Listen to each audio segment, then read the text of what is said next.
Hello friends, આજે એક નવી રેસીપી બનાવીશું. મસાલા રોટલો.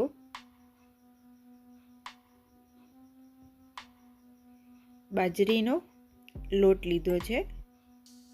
અડધો કપ બાજરીનો લોટ લીધો છે.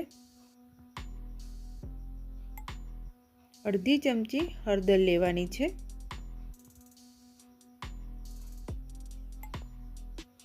અડધી ચમચી ગરમ મસાલો લેવાનો છે અને અડધી ચમચી લાલ મરચું લેવાનું છે. સ્વાદ અનુસાર મીઠું લેવાનું છે અને મિક્સ કરી દઈશું.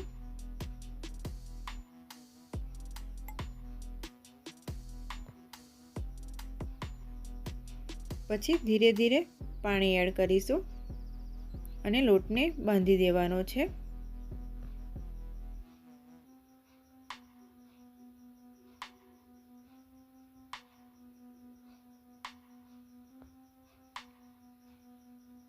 ધીરે ધીરે પાણી એડ કરવાનું છે અને ઢીલો ના થઈ જાય એ ખાસ જોવાનું છે. હવે લોટ બંધાઈ ગયો છે. એક જ રોટલાનો લોટ લીધો છે.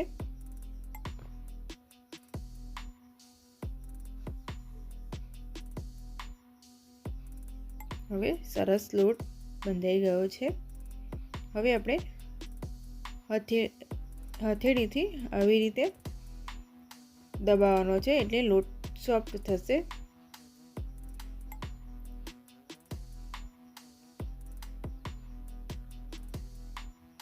અને ગોળ બનાવી દઈશું.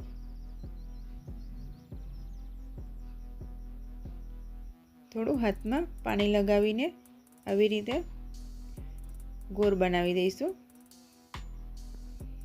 અને હાથથી વણીશું.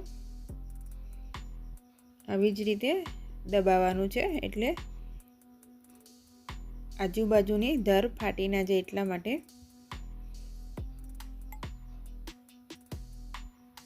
વિડીયો પસંદ આવે તો તમે પણ જરૂરથી ટ્રાય કરજો.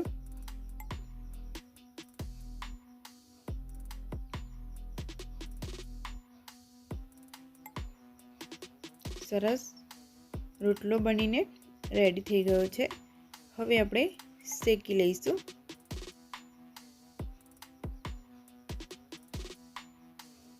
હવે તેલ લગાવી દેવાનું છે.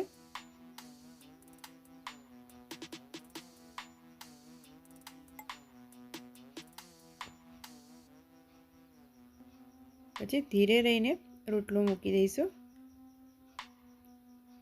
હવે આજુબાજુ થોડું તેલ લગાવી દેવાનું છે.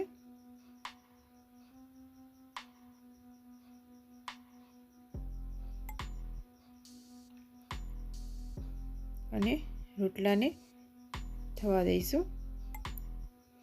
ગેસ ધીરો રાખવાનો છે, બહુ ફાસ્ટ નથી રાખવાનો, મીડિયમ.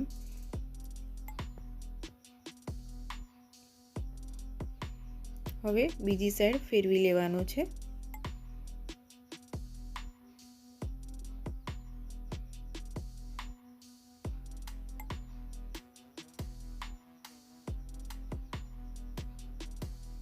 હવે બીજી સાઈડ પણ આવી રીતે તેલ લગાવી દેવાનું છે.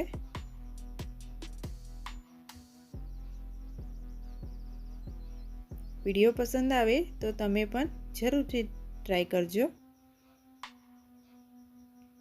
અને નવા નવા વિડીયો મળતા રહેશે.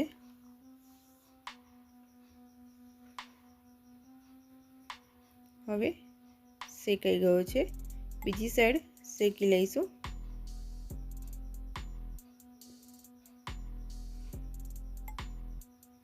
પછી રોટલો થોડી વાર ઠંડો થવા દેવાનો છે. પછી આપણે ઉપર માખણ લગાવવાનું છે.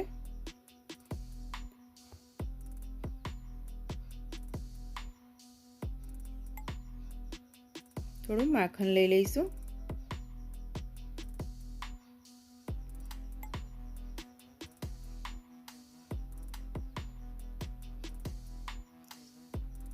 સ્વાદ અનુસાર મીઠું લેવાનું છે. રોટલામાં મીઠું એડ કરી દો એટલે ઓછું લઈશું. અડધી ચમચી લાલ મરચું પાવડર લઈશું અને આદુ મરચાં અને લસણની પેસ્ટ લઈ લેવાની છે। પછી બધું મિક્સ કરી લઈશું।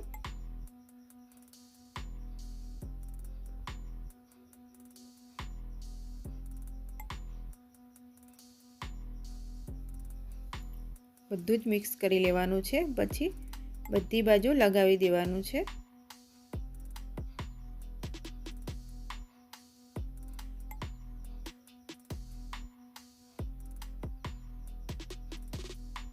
આવી રીતે બધી જ બાજુ લગાવી દઈશું।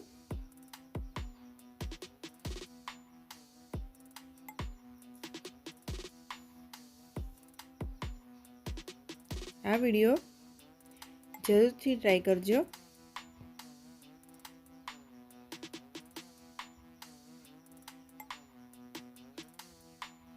હવે બધી જ બાજુ લગાઈ ગયું છે।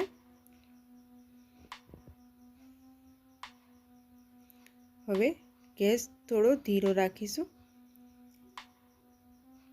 પછી એમાં ધાણા એડ કરવાના છે। ઝીણા સમારીને ધાણા લઈ લઈશું। ગેસને ધીરો રાખવાનો છે, નહીં તો બધું જ માખણ ઓગળી જશે। હવે ધાણા એડ કરી દીધા છે।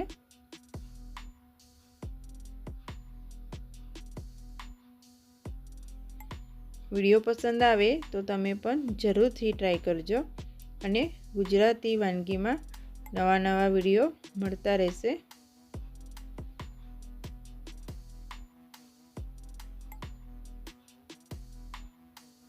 હવે મસાલા રોટલો બનીને રેડી થઈ ગયો છે।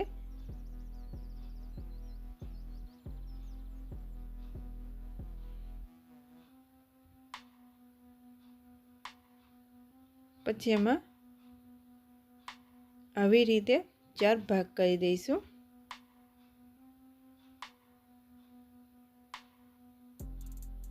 આવી જ રીતે 4 ભાગ કરી લેવાના છે।